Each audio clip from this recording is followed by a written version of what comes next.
This is not your typical how to find accommodation in Berlin fast type of video with the same damn websites every time.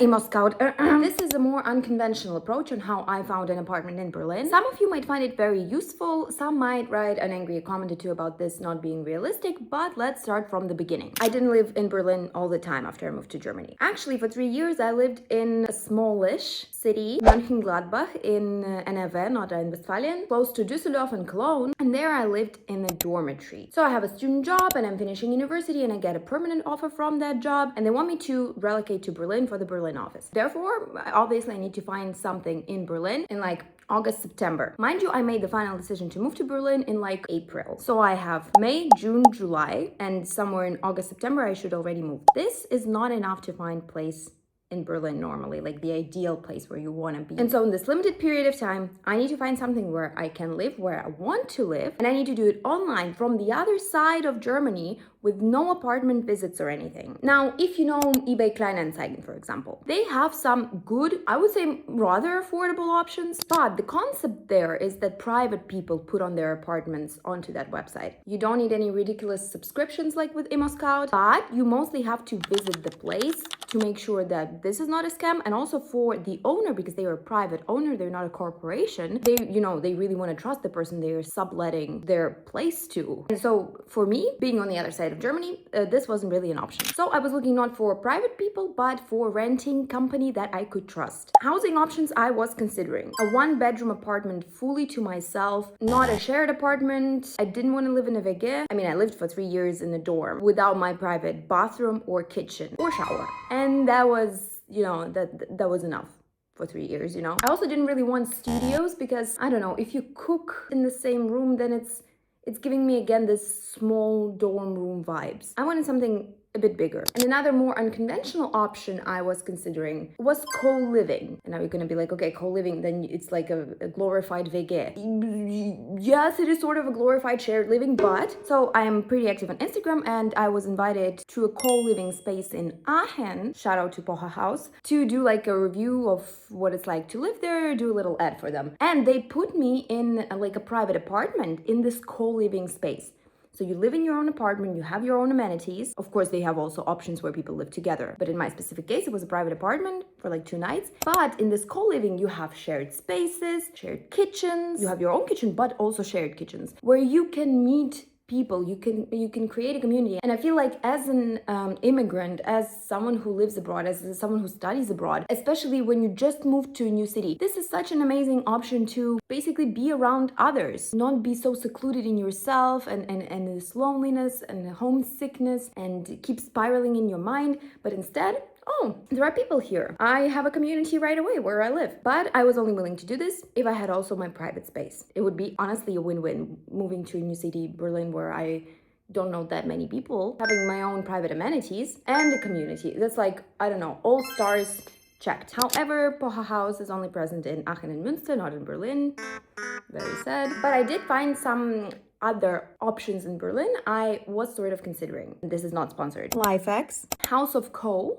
Stacy, oh my god, their pink design is so cute, oh my god. And Clubhouse Berlin. I think I was most serious about Clubhouse Berlin. But all of them have this overarching theme of it is affordable if you live with other people. Obviously more expensive than a WG because you also have people who clean up shared spaces, these community events and blah blah blah. Locations were good, but when it came to private options, which was my very specific, desire, either they didn't have this option or it was too expensive for me to be able to afford. So I moved my focus to 1-bedroom apartments, and sadly the really good ones that were, Preis-Leistung, price quality was sort of okay, better than okay. All of these options were only limited for like 6 months or something. Again, why is the price okay? Because if you only rent something for 6 months, as a landlord, avoid some taxes. So you can lower the price basically. There are 3 websites I was basically looking at. It was Space S, Wunderflats, but everything there was too expensive, literally. Like,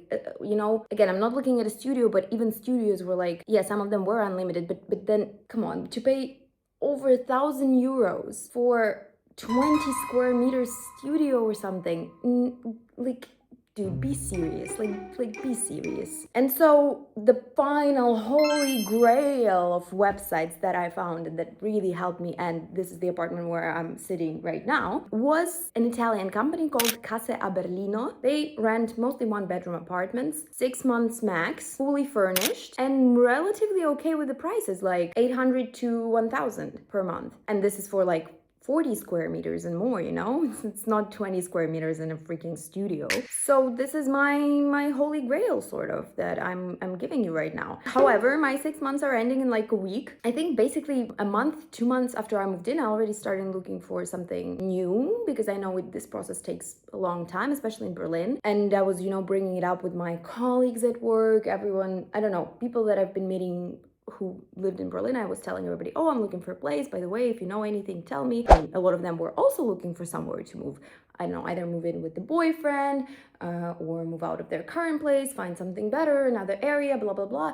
And they have all been telling me how hard it is and how long it takes. And if you really want to find like a long-term solution where, you know, you have certain more nice criteria, not just, oh, I need somewhere to live. It can take a year or something. It can take more than a year. Basically, mostly recommended to use ImmoScout and definitely get a subscription, because without the subscription, makes zero sense. So I did, and it's what, like 25 euros or something, which is freaking ridiculous. Ridiculous. And eBay Kleinanzeigen, I did find a couple options, but most landlords didn't reply to me. Also, there are so many, you know, without city registration, or share this flat with me, or I'm renting it, I don't know, for freaking 3 weeks while I'm away on holiday for 3 days, and it's 700 euros, and ImmoScout.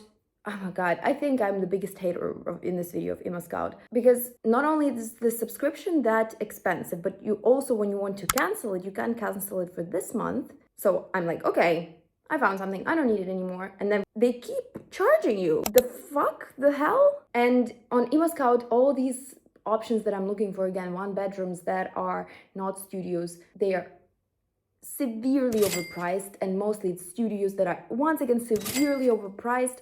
I went to see one apartment, and oh my God, they were asking for, I think, maybe 1.1k, and it was the smallest apartment ever. Then it has like second floor, which is not a second floor, you know, it's just an apartment like mine, let's say. And then they built a little thingy here, and on top of it you can sleep. There is no bed, obviously, just a mattress. And when you get up the stairs to this mattress, you feel like the steps are gonna break under you. The kitchen is the size of my fingernail. Same for the fridge, same for the oven, just you. But what was the worst about it? Not even that everything felt like it's made out of paper, the furniture and I don't know, everything, but that in the night, I can't even imagine coming there in the night. It's like, go through like a little passage, and then it's dark. And I was there when it wasn't even dark, and it's dark there during the freaking day. There is trash everywhere, and then you go inside, and then somehow blah, blah, blah, blah, blah.